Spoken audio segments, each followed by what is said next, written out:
Bonjour à tous, mon nom est Sonia Fragal. Bienvenue à ce troisième épisode des webinaires Les bonnes pratiques. Comme thème aujourd'hui, la profitabilité. En co-présentateur aujourd'hui, j'ai Thiago Silva, Jérémy Gelreich et Mira Krusteva. L'objectif principal de ce webinaire est de vous montrer comment optimiser vos revenus et augmenter vos marges d'une manière générale.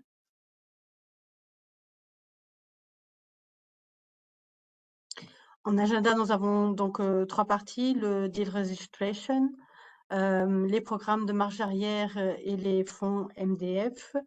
Et en troisième partie, nous parlerons des enterprise agreements et du life cycle.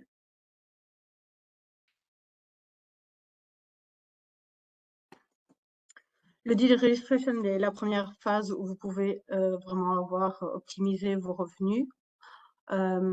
Pour cela, il y a 2 catégories que vous pouvez appliquer lors de l'enregistrement de la saisie de vos commandes. Il existe les promotions que vous pouvez appliquer. Il y a des promotions qui sont catégorisées comme advanced pricing, c'est-à-dire que dans cette catégorie, vous avez le hunting et le teaming, qui sont une promotion que vous pouvez être en avantage par rapport à d'autres partenaires. Il y a aussi la promotion NFR qui est notre forestier quand vous équipez vos labs, quand vous vous équipez pour les démos. Il y a aussi la promotion, le Take Back Incentive, qui est la promotion qui est sur la reprise de matériel, qui vient remplacer la migration qui n'existe depuis. Sonia, je me permets d'intervenir. Je crois qu'on est, en tout cas de notre côté avec Mira, on est bloqué sur la première slide et il y a quelques retours là côté Ah bon? chat. Oui. Ouais, je pense que tu peux relancer le partage, sinon on va louper. Ok. Ouais, parce qu'il y en a, là j'ai Antoine, Pascal qui font des. D'accord. Pourtant, je vais passer Ouais, les slides. ouais, coupe le partage, relance-le peut-être. Ok. Merci. Merci pour vos messages. Merci pour vos messages.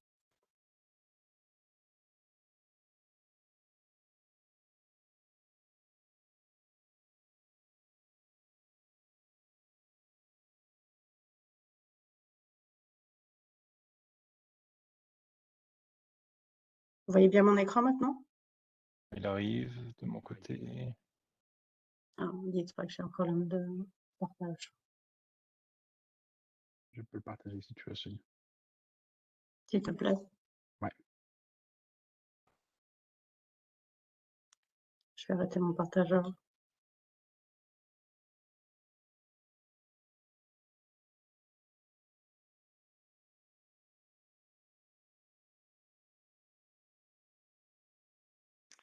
Yes. Alors, moi, je l'ai bien reçu. Essaye d'avancer d'une slide, Thiago, s'il te plaît. Oui. Ok. Normalement, ça bouge. Jean-Marc confirme. Pascal confirme. Antoine confirme. On a 3 confirmations. C'est bon. Go, go, go. Le problème, c'est que moi, je ne le vois pas de mon côté. Tu vois pas? Je ne vois pas, non. Bah, sinon, tu peux suivre avec de toute façon, là, c'est sur le deal registration. Tu as le slide à côté. On va faire ça en équipe. On va faire ça ensemble. Ok. On est sur la partie promotion et produits remisés. Ok.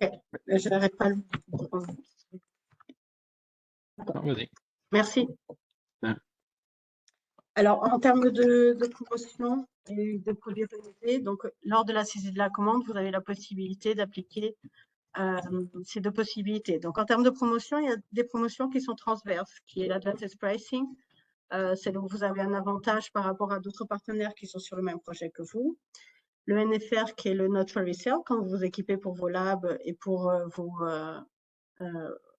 vos démonstrations. Et le Take Back Incentive, qui vient remplacer donc la promotion de migration, qui vous permet de refaire la reprise de matériel.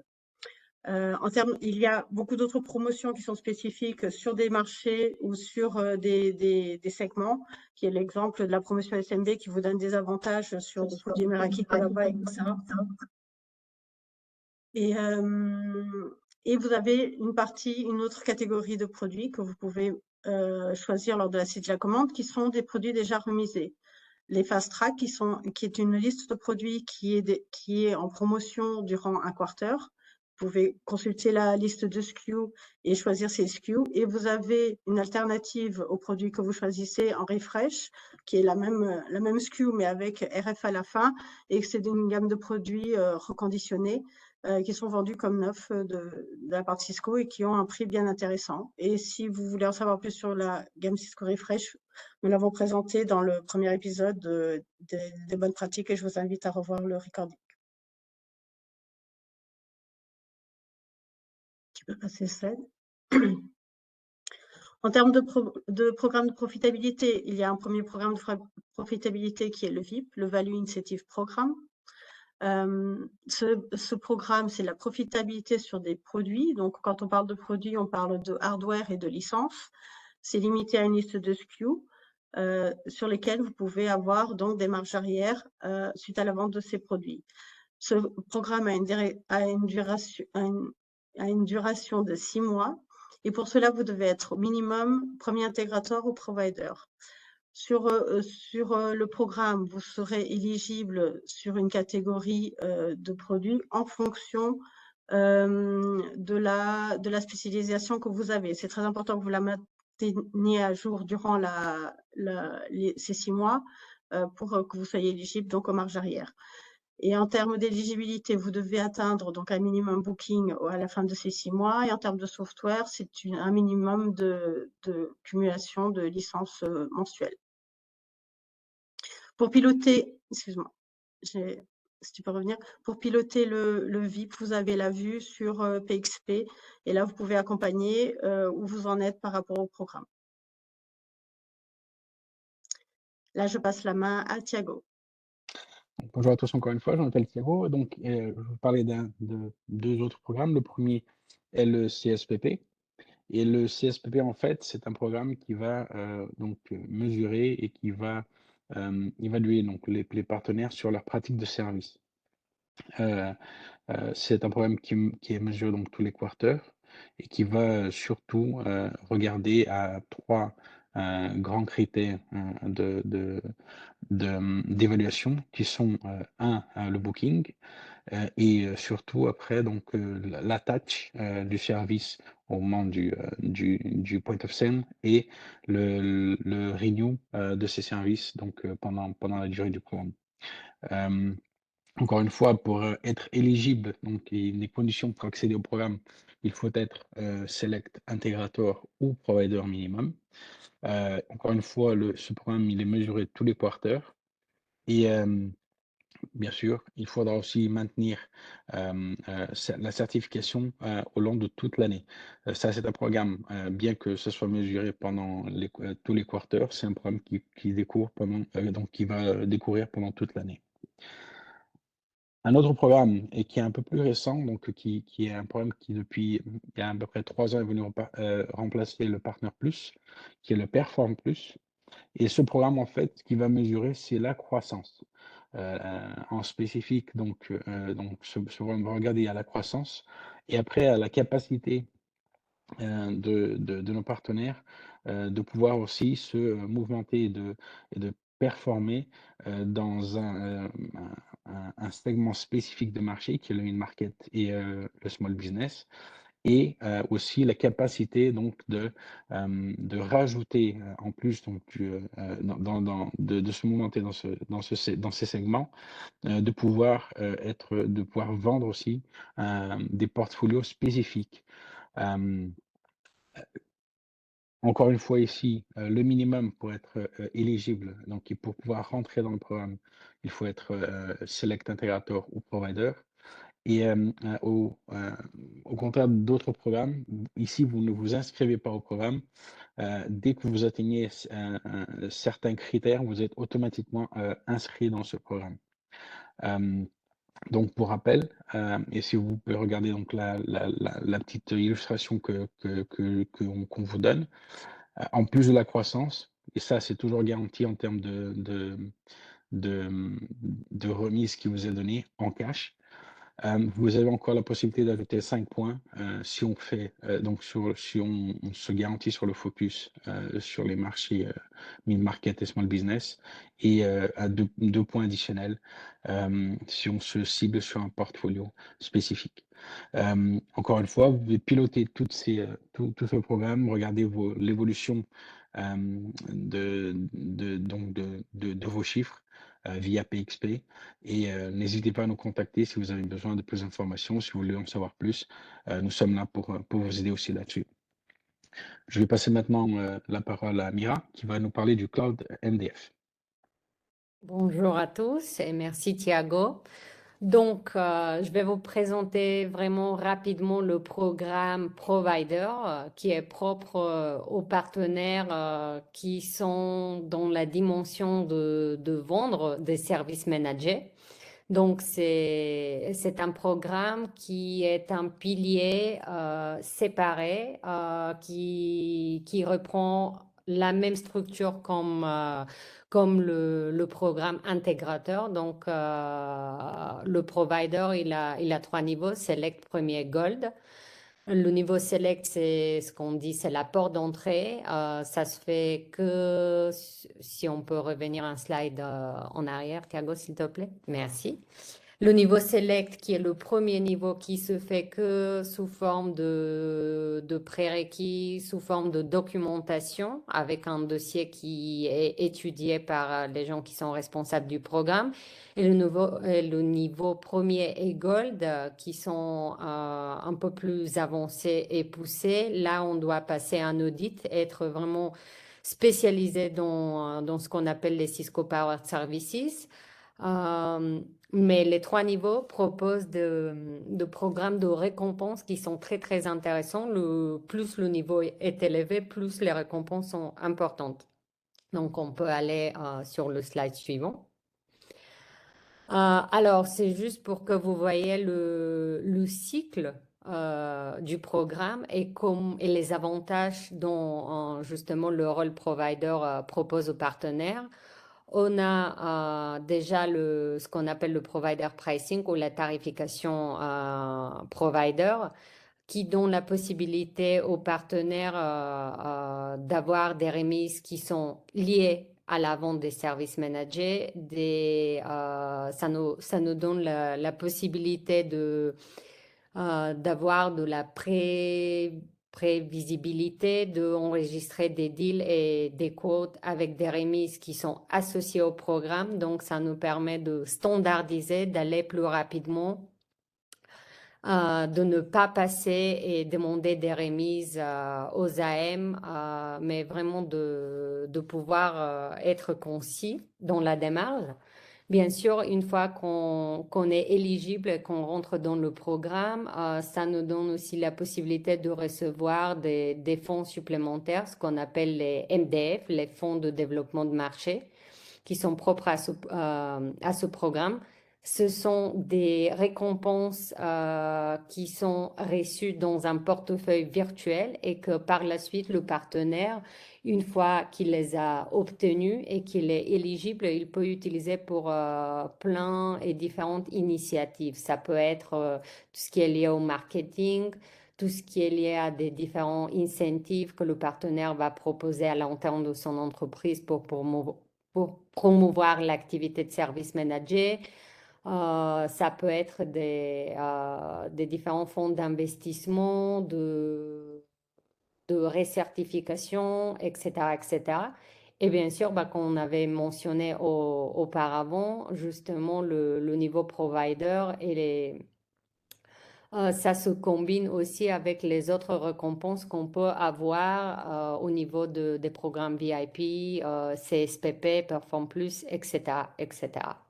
On peut passer au slide suivant. C'est vraiment pour vous donner une visibilité sur les fonds que vous pouvez obtenir aux différents niveaux. Donc, vous pouvez voir le niveau Select. On va vous montrer le niveau premier et Gold. C'est vraiment pour vous séduire et pour vous donner cette idée. Si vous avez des questions, n'hésitez pas à revenir envers moi parce que pour vous donner tous les détails sur le programme, ça prend un peu plus de temps. Donc, n'hésitez pas, tout ce qui est lié au niveau de service manager, je suis à votre disposition et je passe la main à Jérémy. Merci. Merci Mira. Pour continuer la discussion sur la profitabilité, on ne pouvait pas passer à côté du suivi Enterprise Agreement. Donc là, on en est déjà au 3.0. Donc pour rappel, l'Enterprise Agreement, c'est notre buying programme software. L'objectif, il est assez simple, hein, c'est de consolider l'ensemble des achats software dans un seul contrat unique avec l'ensemble des architectures Cisco qu'on retrouve, hein, sécurité, collab, infra et compagnie, et dans un contrat qui va être coterminé et qui n'inclut pas simplement du software, mais qui inclut aussi des mécanismes assez intéressants dans la consommation du software, des choses qu'on voit pas mal en discussion avec vous et les clients. Tu peux passer. Globalement, l'avantage de l'Enterprise Agreement, c'est vraiment cette agilité business, hein, cette capacité à activer de la licence à la demande, se séparer un peu de ce process de demande de pricing, d'aller voir en fait toute la chaîne de valeur Cisco pour mettre à disposition du software chez le client qui peut prendre un peu de temps. Là, on est sur des contrats qui ont des pricing préapprouvés, donc on peut vraiment activer les licences, même le client lui-même peut le faire. Il y a vraiment une capacité de consommation beaucoup plus simple.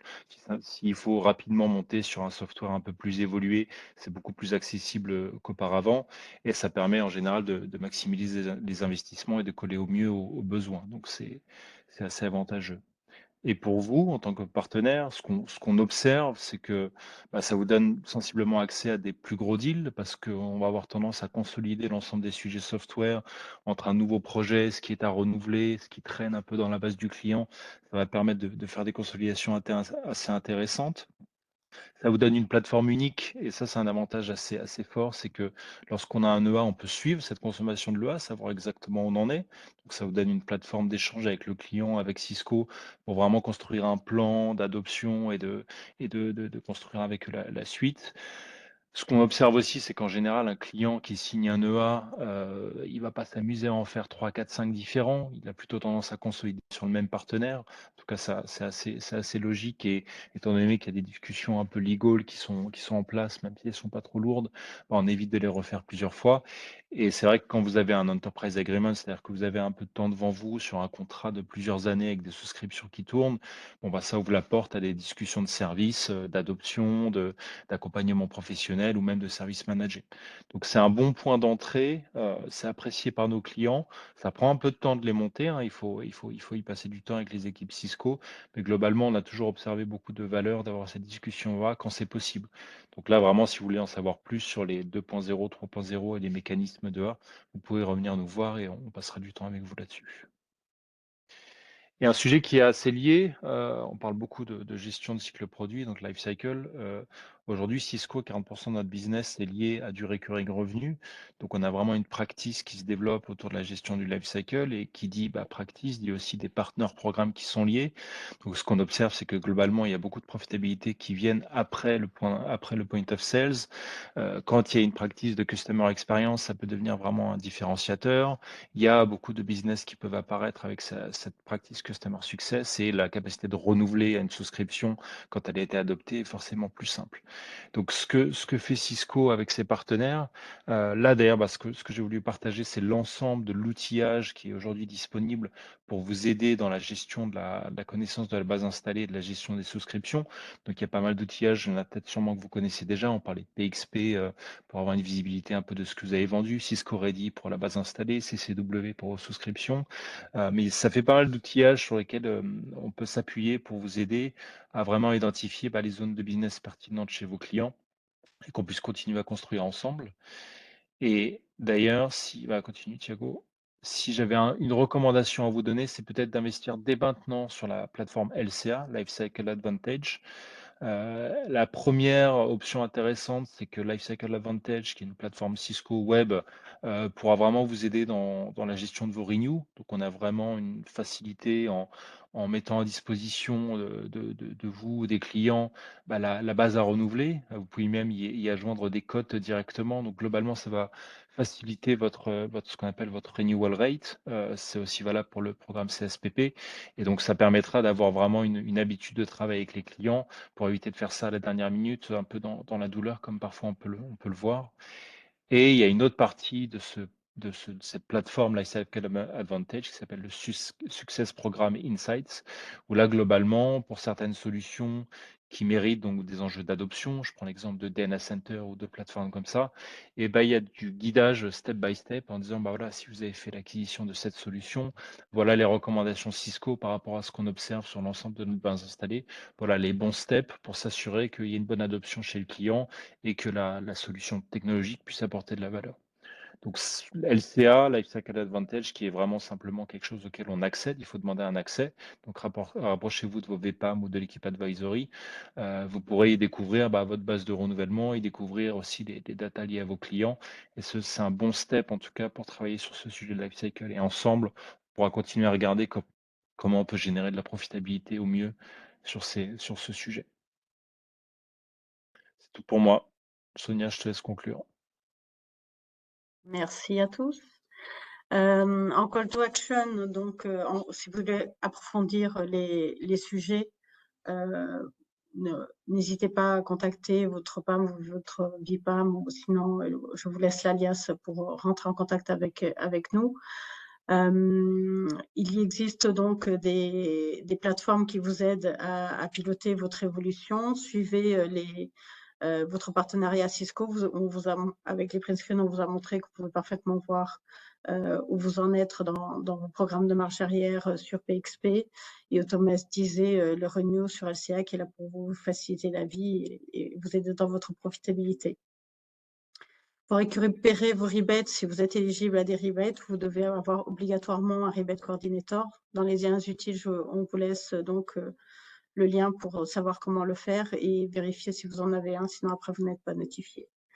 Dans les liens utiles, on vous laisse donc tous les liens pour tous les sujets qu'on a abordés ici durant la présentation et aussi les contacts du LCA qui est Cybelle Lopez, qui est francophone. Vous pouvez parfaitement la contacter en français et de Mira qui vous a présenté la partie du partner provider. Dans les événements à venir, donc notre prochain épisode des webinaires Les Bonnes Pratiques sera sur Smart Account. Vous aurez le lien avec la présentation, vous aurez le lien d'inscription avec la présentation de ce webinaire et le recording. Et aussi, à ne pas rater, vous avez les webinaires du marché PME et qui aura lieu le 9 novembre et que celui-ci sera sur tout ce qui est Meraki, Fullstack et Catalyst et le cloud du Catalyst. Pour revoir les recordings et les présentations des webinaires, les bonnes pratiques, je vous invite à aller sur la plateforme, sur le site le Spot. Il y aura bien sûr beaucoup de choses beaucoup plus utiles à voir aussi. Tout est en français. Je vous invite vraiment à adopter ce site pour aller chercher des informations. Et de ma part, c'est tout. Et je vois qu'il n'y a pas de Q&A. Est-ce que vous avez des questions qu'on voulait poser? On peut aussi vous démuter si vous voulez. Et arrêter le recording.